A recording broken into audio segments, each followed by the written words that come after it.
Partai Kebangkitan Bangsa telah menegaskan dukungannya kepada Presiden Prabowo Subianto untuk melanjutkan kepemimpinannya hingga 2 periode. Apakah ini sinyal awal manuver politik Caimin dan bagaimana dengan partai politik lainnya? Kita akan bahas bersama dengan sejumlah narasumber yang sudah hadir secara daring. Ada Ketua DPP PKB Syaiful Huda, juru bicara PDIP Seno Bagaskoro, dan Direktur Eksekutif Trias Politika Agung Baskoro. Selamat pagi Kang Huda, Mas Seno, Mas Agung. Pagi Mas, Bagaimana? Kang Huda, Mas Agus, selamat pagi. Sehat-sehat semua ya Bapak-Bapak. Saya mau ke Kang Huda dulu. Kang Huda, ini sudah disebutkan oleh Caimin gitu ya, mendukung Pak Prabowo 2 periode. Ini nggak kecepatan, apakah sudah diukur-ukur nih kira-kira kalau sekarang sudah ngomong gitu? Ya, sebenarnya ada beberapa alasan yang di mata PKB penting, termasuk ini menjadi pertimbangan waktu kemarin kita audiensi dengan Pak Presiden di saat menjadi bagian dari rangkaian acara Akademi Politik Kebangsaan Akwalbang PKB. Pengurus DPP dan seluruh pengurus wilayah PKB seluruh Indonesia diterima beliau, hampir sekitar 50 orang hadir. Nah, alasan yang kami pegang dari awal, dan ini berkali-kali disampaikan secara terbuka oleh Pak Presiden di dalam forum resmi kami, forum-forum official dari PKB, yaitu menyangkut soal komitmen beliau untuk menjalankan Undang-Undang Dasar, terutama pasal 33. Dan ini termasuk menjadi fokus perjuangan PKB sejak dari awal, bahkan sejak Presiden Gus Dur waktu itu, di mana pemerintah negara betul-betul melindungi seluruh kekayaan alam yang ada di Indonesia ini dan digunakan sepenuhnya untuk kemakmuran rakyat kita. Nah, tentu untuk menjalankan dan menegakkan Undang-Undang Dasar terutama pasal 33, Pak Presiden Prabowo butuh teman dan PKB siap menjadi teman Pak Prabowo untuk sampai 10 tahun yang akan datang. Jadi ini bukan soal ini sebenarnya, bukan soal terlalu dini, apakah ini manuver politik atau tidak. Tapi ini lebih kepada kesamaan perjuangan PKB dengan Pak Presiden, dengan teman-teman Gerindra, terkait dengan semangat untuk menegakkan pasal 33 Undang-Undang Dasar kita. Nah, dalam situasi itu tentu sebagai sebuah langkah terobosan, sebagai sebuah rencana untuk merubah sistem kembali kepada Undang-Undang Dasar, kami menyebutnya sebenarnya keinginan Pak Presiden, Pak Prabowo untuk membuat sistem baru ekonomi konstitusi, jadi ekonomi yang sesuai dengan konstitusi Undang-Undang Dasar kita ini, mau tidak mau memang harus dimulai dari sejak periode awal beliau ini gitu. Berarti bukan untuk curi start atau ngamanin posisi nih, Kang Huda? Sama sekali tidak gitu. Bahwa kemudian ada ruang untuk itu dan bisa ditafsirkan oleh publik, oleh elit politik, itu hal lain gitu. Tapi substansi yang kami ingin sampaikan adalah karena ada kesamaan komitmen untuk merubah sistem ekonomi kita yang sangat liberal ini, yang betul-betul sangat tidak berpihak kepada masyarakat dan terutama kepada rakyat kita ini. Dan Pak Presiden sudah menyampaikan roadmap-nya juga secara terbuka, apa yang harus dilakukan sejak dari awal. Nah, karena itu PKB siap menjadi teman Pak Prabowo untuk 10 tahun yang akan datang, dan memang harus dimulai dari sekarang. Bahwa itu kemudian berefek kepada dukungan kami sejak dari awal, karena memang kita ingin ini harus sudah mulai berjalan sejak periode beliau memasuki tahun kedua kepemimpinan Pak Prabowo. Oke, sementara ini jadi teman gitu ya Kang Huda ya. Saya mau minta tanggapan dari Mas Seno. Mas Seno, Anda melihat langkah dari PKB masih 3 tahun lagi gitu ya pemilu kita, sudah ada pernyataan dari Caimin, seperti apa Mas Seno? Ya, yang pertama tentu boleh-boleh saja ya Mas. Itu siapapun di Republik ini, apalagi partai politik, punya hak konstitusional dan hak politik untuk menentukan sikapnya. Pastinya tentu kami menghargai sikap dan statement yang disampaikan oleh Caimin. Apalagi kan ada pepatah itu, there's nothing new under the sun. Nggak ada hal yang betulnya benar-benar baru gitu di bumi ini. Apapun ya pernah terjadi gitu ya. Di Pilpres 2024 pun kemarin kita juga melihat berbagai peristiwa yang membuat kita belajar dan berkaca bahwa ternyata sebetulnya ya nggak ada amat gitu hal-hal yang sifatnya sangat abadi gitu. Artinya kalaupun hari ini itu bergerak ke kanan belum tentu juga kan nanti pasti akan ke kanan. Nggak ada kok yang super pasti di dunia ini gitu loh, sebelum nanti betul-betul terjadi. Apakah kalau hari ini setnya ke kiri akan pasti ke kiri di 2029 juga kita juga belum tahu kok. Artinya itu di medsos itu semuanya sudah sangat paham bahwa pada saat hari ini kita bicara soal pergerakan politik itu tentunya sangat akan melihat bagaimana dinamika itu bergerak ke depan. Jadi buat kami apapun yang menjadi sikap sekarang menjadi sangat rasional lah. Kan siapapun juga hari ini kalau berada di dalam pemerintahan pasti juga harus menyatakan suatu dukungan penuh terhadap visi presiden. Kita aja yang di luar pemerintahan kita memberikan dukungan kok, apalagi yang di dalam kayaknya harus ya lebih setengah ring lagi gitu untuk memberikan dukungannya. Gitu. Nah artinya ada suatu sikap itu buat kami biasa-biasa saja. Meskipun kalau di PDI Perjuangan kami tentu nggak memberikan dukungan dengan cek kosong. Buat kami 2029 itu masih jauh mas. Buat kami yang lebih penting hari ini karena demokrasi kita itu adalah representasi rakyat. Maka yang paling wajar adalah partai politik itu mewakili suara dan keresahan rakyat. Apalagi hari ini keresahan rakyat itu kayaknya ada cukup banyak itu. Bagaimana misalnya kita masih harus melakukan pemulihan diri pasca bencana. Bagaimana di Sumatera itu bahkan belum pulih. Kalau kita bicara pemulihan, belum pulih di banyak tempat gitu. Di Jawa Tengah sudah ada bencana lagi, Jawa Barat sudah ada bencana lagi, curah hujan luar biasa tinggi hari ini. Terakhir di NTT kita melihat ada suatu peristiwa yang begitu memilukan hati kita. Kalau IHSG kita itu fluktuasinya luar biasa sampai ada trading halt, lalu sampai mengundurkan diri banyak pejabat tinggi negara. Buat kami ini kan kalau ditarik suatu pola, ada gejala yang itu artinya kita sedang nggak fine-fine aja gitu. Maka buat kami agak wagu bahasa Jawanya itu apa ya, nggak enak gitu ya.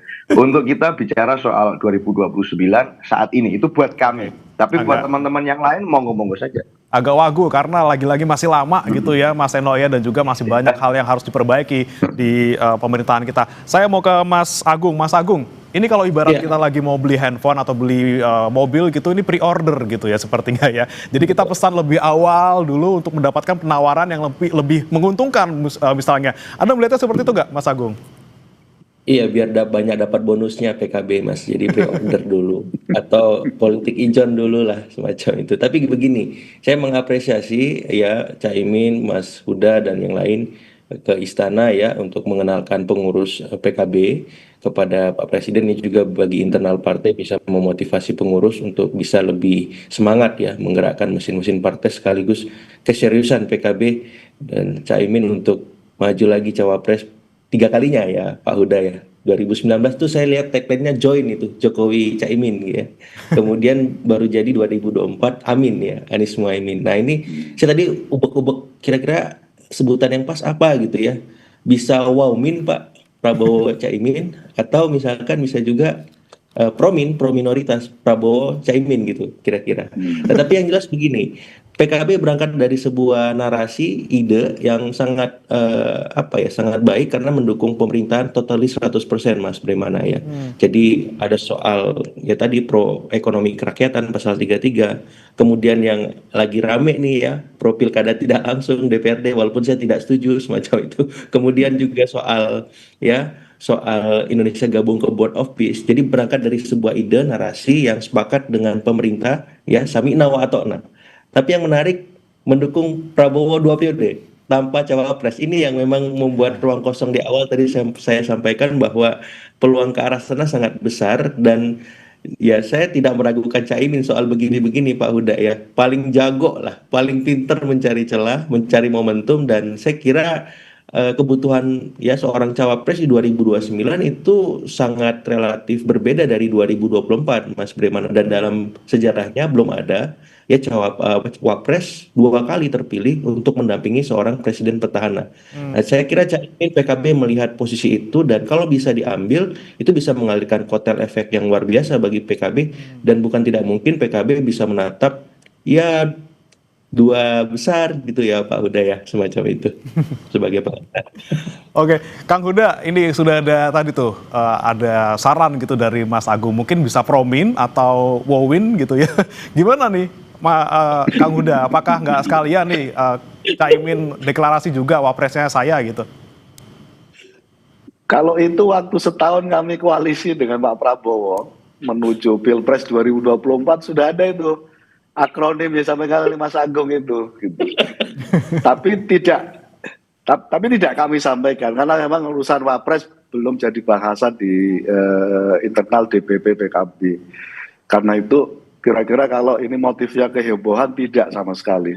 Kami ingin semua apa yang disampaikan oleh Mas Seno misalnya tantangan iklim kita yang sangat ekstrim, isu bencana kita dan itu termasuk isu kemanusiaan di Aceh, di Jawa Barat, di Kabupaten Bandung Barat, terus kemudian di Jawa Tengah, itu semuanya kira-kira butuh efektivitas efektivitas pemerintah untuk bekerja. Nah, untuk menuju efektivitas pemerintah yang bisa bekerja dengan maksimal, cepat, menyelesaikan berbagai tantangan dan persoalan yang dihadapi oleh rakyat, itu butuh efektivitas pemerintahan dan karena itu kami memastikan untuk menjadi teman Pak Prabowo untuk menangani ini semuanya. Jadi kenapa itu kami sampaikan secara terbuka ke publik dukungan kami sepenuhnya kepada Pak Prabowo, semangatnya untuk itu. Karena hari ini geopolitik internasional kita, baik politik maupun ekonomi, betul-betul cukup mencekam hari-hari ini dan tidak ada jalan lain. Pemerintah harus kita perkuat. Dan kalau soal ini terus menjadi bagian dari komitmen PKB, begitu PKB menjadi bagian dari koalisi pemerintahan, apapun yang terjadi, dan sejarah sudah menguji, begitu PKB menjadi bagian dari koalisi, PKB total 100% untuk menuntaskan berbagai agenda dari koalisi yang sudah disepakati bersama. Oke, fokusnya untuk menuntaskan program-program dan juga mungkin masalah-masalah yang ada di Indonesia sekarang. Saya kembali ke Mas Seno. Mas Seno, kalau misalnya PKB sudah dari awal gitu ya ada pernyataan, kemudian PSI juga udah punya sikap dengan kemarin dalam tanda kutip di endorse Pak Jokowi gitu ya. Ini PDIP nggak mau sekalian ngambil sikap juga, Mas Seno? Ya sikap kita kan sebenarnya clear Mas, hari ini ya kita fokus saja ngerjakan bantu apa yang bisa kita lakukan, seluruh daya energi kita kerahkan untuk membantu rakyat di tengah kesulitan. Itu aja sikapnya. Kalau hari ini kita lihat seperti yang saya sampaikan tadi, demokrasi itu kan representasi atau perwakilan dari suara masyarakat. Nah kalau hari ini rakyat kita emang berapa persen sih yang mikirin soal pemilu 2029 misalnya. Tapi nggak mau gitu Mas Seno, dari awal sekali. punya sikap gitu misalnya mau kontra atau mau pro gitu dengan nanti Pak Prabowo nyapres lagi? Kita nggak mau PO atau kita mau pesan sekarang lah. Kita kan situasinya ya masih panjang ini, masih sangat panjang 2029 itu. Harus baru aja kayaknya kemarin gitu, pemilu terakhir selesai. Masa sudah kita langsung PO untuk pemilu berikutnya. Jadi buat kami masih panjang, menentukan pemimpin itu butuh waktu panjang, nggak bisa hanya kemudian dari suasana hegemoni yang ada hari ini. Dan buat kami ada pertimbangan banyak sekali yang harus kami lakukan, kerjakan sebelum menentukan pemimpin. Itulah kenapa kita serius soal bicara soal pemilu, karena itu ada suatu kepentingan bonding dengan rakyat yang nomor satu. Nah artinya hari ini masalah-masalah itu dulu deh yang kita selesaikan. Nanti kan siapapun yang menyelesaikan masalah itu, nggak usah pakai kita kampanye, nggak usah pakai kita promosikan repot-repot, rakyat pasti akan mencatat kok orang-orang yang betul-betul kerja untuk mereka. Elektabilitas di survei juga otomatis akan ikut naik kok kalau kemudian rakyat melihat mereka betul-betul dibela oleh pemimpin yang tepat. Jadi nanti aja lah kita bicara itu menurut saya. Apalagi kan di medsos hari ini banyak sekali itu Mas, anak-anak muda yang pada protes. Mas kalau teman-teman di PKB masih mending, di partai lain ada yang sibuk cari kandang juga kan hari ini. Ini kandang di sini, kandang di situ, kandang di mana lagi. itu parah lagi tuh di medsos itu responnya anak muda tuh dalam menanggapi itu. Jadi buat kami ya jadi kayak betul itu tadi apa yang saya coba ngomong di awal tadi, wagu gitu loh rasanya. Lagi repot, Indonesia ini lagi banyak anak-anak muda, rakyat yang cari kerja, cari situasi kepastian dan lain sebagainya. Malah mau ada yang mau bikin kandang-kandangan. Waduh, ini repot juga. Buat kami pemilu masih cukup panjang dan nggak saat yang tepat tuh bicara itu sekarang. Jadi nanti aja kalau PDI Perjuangan kita fokus di program-program partai aja Mas dan program kerakyatan. Oke, baik. Saya ke Mas Agung. Mas Agung, kalau Anda melihat misalnya nih PKB memang fix misalnya mau ke Pak Prabowo dengan jadi cawapresnya Caimin, kira-kira bagaimana ke depannya dan kira-kira nih Mas Agung, kenapa sih kemudian belum kasih nama wapresnya sekarang? Nggak sekalian Caimin jadi wapresnya gitu. Apakah menimbang mungkin masih ada nanti manuver-manuver di akhir gitu? Ya, ya, ini saya juga kembali ke apa ya Mas ya, semacam aksi reaksi politik juga. Ya, saya melihat Caimin berusaha menormalisasi, misalkan kemarin ya Poros Solo menerbitkan ya Prabowo Gibran 2 periode semacam itu. Kemudian di saat yang sama ada partai baru berdiri, ya Partai Gerakan Rakyat lagi dan lagi ya temannya Caimin ya dengan mencapreskan Anies Baswedan semacam itu, Partai Gema Bangsa. Nah, PKB ingin tampil memberikan narasi alternatif dari ya reaksi ataupun realitas politik yang sedang mengemuka semacam itu. Jadi kalau dalam politik apakah 3 tahun itu lama, ya 2 tahun itu lama, itu relatif karena kerja-kerja politik itu harus dicicil dari sekarang karena untuk masuk ke popularitas, akseptabilitas, sampai nanti elektabilitas itu butuh waktu yang panjang. Nah, Caimin memahami itu karena sudah pengalaman ya pilpres sebelumnya, mau nggak mau harus dicicil dari sekarang walaupun masuknya lewat narasi, program ya dan hal-hal yang memiliki kesamaan pikiran dengan presiden semacam itu. Nah, yang kedua memang ini ya suka atau enggak PKB ini loyalitasnya nggak diragukan kalau di dalam koalisi pemerintahan, Mas. Ya, tadi saya bilang totalis 100%. Tapi di ujung kalau nggak masuk Caimin cawapres, tunggu dulu Pak Huda ya. Nanti seperti sebelumnya tuh dejavu politik, Koalisi Kebangkitan Indonesia Raya, KKIR Mas, bagaimana? Yang dari awal sudah bersama ya Pak Prabowo Caimin semacam itu, tapi tiba-tiba di simpang perjalanan ya kemudian Poros Solo masuk ya. Caimin akhirnya harus mundur walaupun maju selangkah menyeberang ke Poros Gondang Dia semacam itu. Jadi memang Gondang Dia Raden Saleh ini kan dekat kalau jalanan ya di Jakarta Pusat. Jadi memang kalau saya nggak tahu nanti ya nanti ke Kertanegara lebih dekat ketimbang nanti ke mana. Kalau Pak Jokowi kan Karanganyar gitu ya. Nah, saya nggak tahu. Ini PKB lebih diuntungkan kayaknya di 2029 karena ya Kertanegara sama Raden Saleh lebih dekat ketimbang Kertanegara dengan Karanganyar. Kira-kira begitu Mas Brebo. Oke, nah saya tanyakan langsung ke Kang Huda. Kang Huda, dengan belum adanya nama cawapres yang disebut gitu ya, ini apakah memang tandanya pengen menyandarkan kapal, jangkarnya turun, tapi tidak sekalian diikat kapalnya ke dermaga, jadi masih bisa fleksibel lah untuk manuver-manuver yang berikutnya? Ke Toko Umar juga bisa, lebih dekat Raden Saleh juga Mas. Sorry. Jadi benar. Sekali lagi ya belum ada bahasan sama sekali.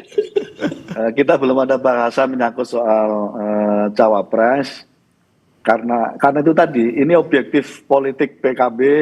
Pak Presiden ingin menegakkan Undang-Undang Dasar terutama pasal 33, butuh teman yang kira-kira merepresentasikan berbeda dari konstituensi dari Gerindra, karena misalnya kami adalah representasi dari kelompok Islam, termasuk kelompok kira-kira nasionalisme religius gitu, dan semangat itu yang kira-kira kami ingin menjadi teman Pak Prabowo untuk menegakkan Undang-Undang Dasar terutama pasal 33, karena itu yang selama ini menjadi minus dari semua perjuangan kita.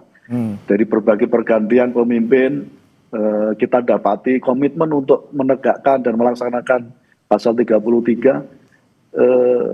hampir 10-15 tahun terakhir kita tidak dapati itu. Dan begitu Pak Prabowo declare, menyampaikan secara terbuka pada kami terkait dengan komitmen ini kita menemukan kira-kira root perjuangan yang sama, dan saya kira pilihan kami untuk langsung mendukung kembali beliau adalah bagian dari upaya supaya Pak Presiden memastikan semua bisa berjalan dengan baik. Baik. Sementara ini teman dulu, kalau nanti ternyata berkembang jadi wakil gitu ya nanti ya gitu ya, Kang Huda ya. Oke, baik. Saya ke Mas Eno lagi. Mas Eno, ini kan ngomongin soal PDIP gitu ya. Pak Prabowo kemarin sempat menyebut bahwa beliau mendukung Pak Pram atau Mas Pram sebagai Gubernur DKI ya supaya DKI lancar semuanya. Tapi nanti 2029 terserah. Nah ini nih sinyal-sinyal dari Pak Prabowo ini kemudian ditangkap oleh PDIP seperti apa, Mas Eno?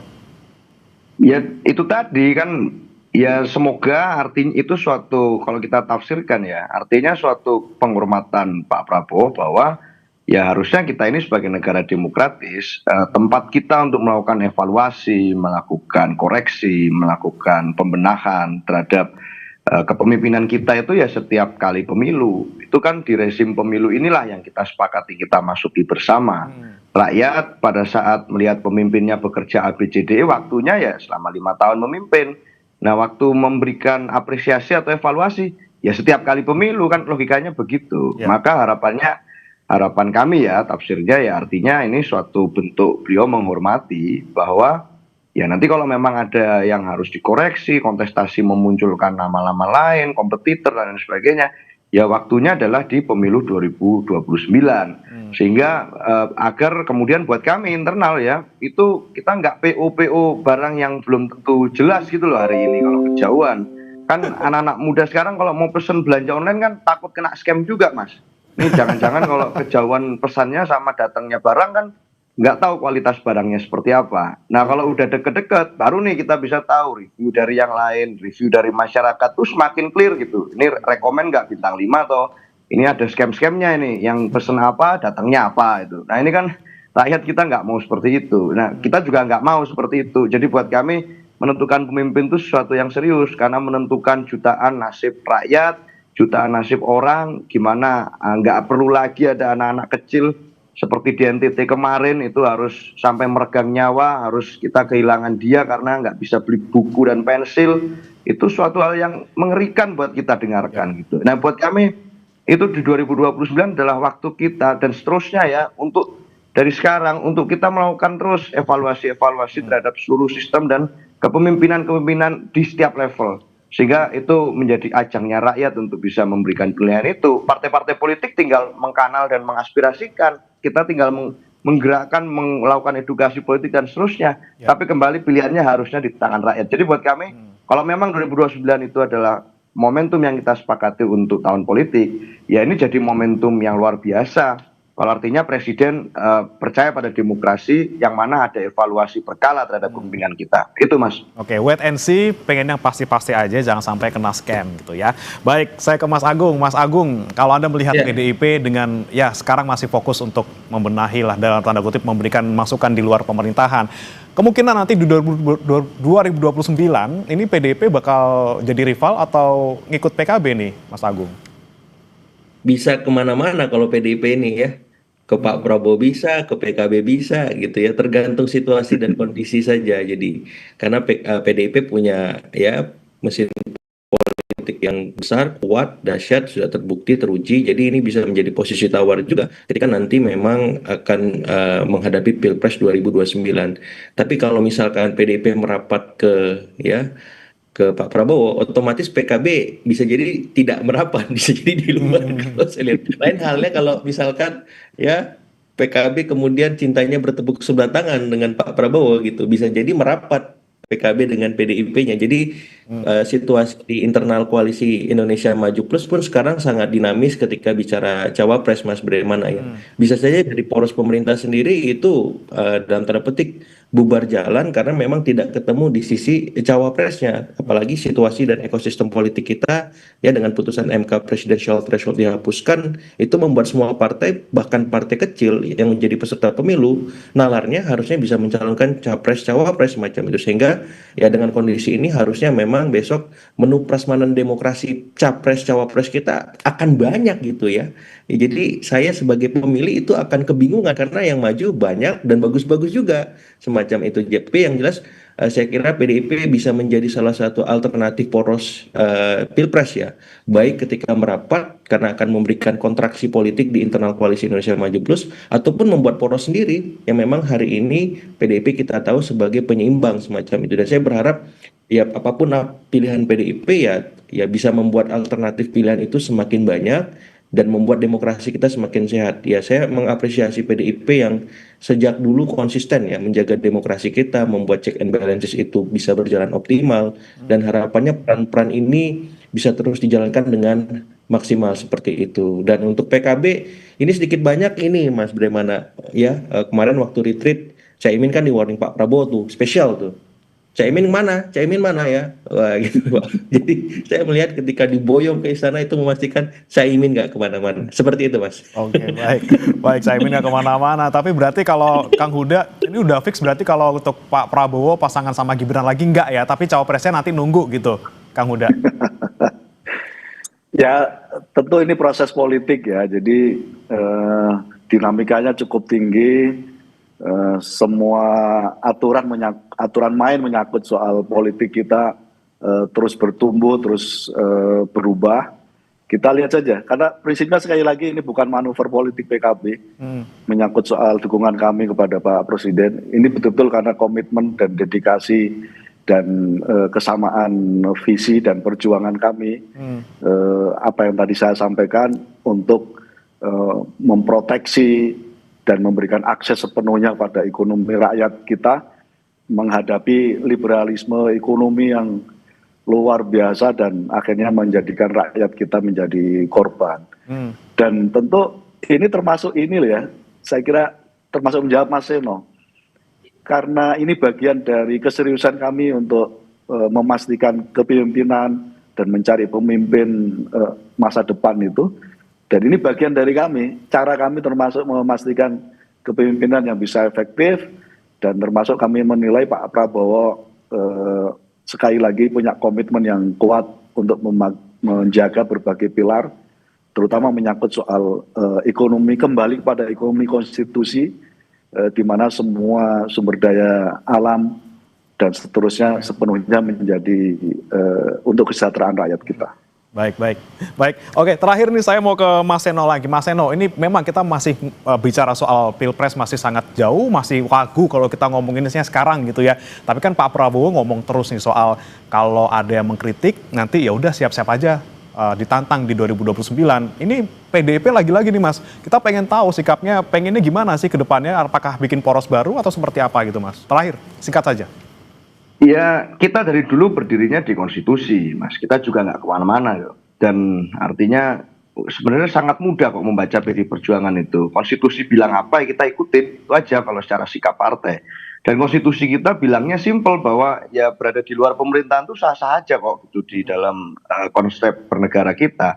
Maka kalau kita memberikan kritik, memberikan masukan, memberikan saran, itu adalah bagian dari kami menjalankan tugas dan hak konstitusional kami sebagai partai untuk mengingatkan agar jangan sampai itu ada hal-hal yang menjadi blind spot pemerintah dan left undone gitu loh, nggak dikerjakan dengan baik karena itu gitu. Nah, kan sayang sekali kalau kemudian nggak ada yang mengingatkan. Justru kami menjalankan tugas dan kewenangan serta hak politik kami untuk menyampaikan itu. Maka bicara soal hari ini posisi kami di mana dan 2029 di mana, itu gampang saja membaca kami. Konstitusi itu geraknya seperti apa, itu berdirinya di mana, ya kami bergerak ke arah itu. Kami berdiri di situ gitu. Dan hari ini kami sedang menjalankan tugas itu. Jadi simpel aja. Kalau PKB hari ini mau melakukan itu, monggo. Itu suatu hal yang kami hormati, suatu langkah yang kami hormati sebagai bagian memperkaya diskusi kita hari ini.